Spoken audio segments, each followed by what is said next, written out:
Finding the nth term has never been easier. You just have to find two things. You have to find the common difference, and also if there was a term before, what would that term be? So let's start off with finding the common difference. So how do we get from 3 to 7? Well, we're going to add 4. And if we carry on this pattern, you'll see from 11 to 15 and 15 to 19, you're adding 4 each time.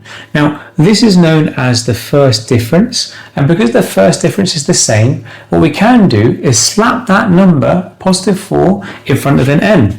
As that's 4n. That's the starting point of our formula.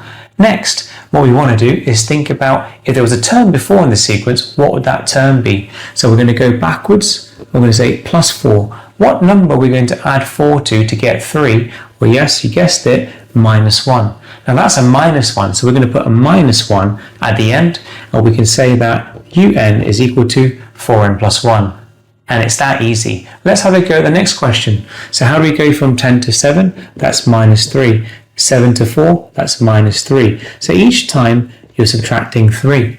This is the first difference, so it's a linear sequence. We're going to slap that number in front of an n, so that's going to become minus 3n. And then if there was a term before, what would that be? So you want a minus 3 to get to 10. Well, that's going to be 13. And that 13 there is a positive. Yeah, so that's going to be positive 13. And we can say that un is equal to 3n plus 13. On our last one, let's have another go. Hopefully you've guessed it. So to go through each of these numbers here, we're adding 3 each time.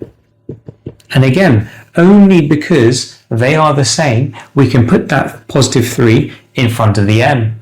And if we had a term before, what would that term be? So we're adding 3 to a number to give me minus 4. Now be careful here, it's minus 7.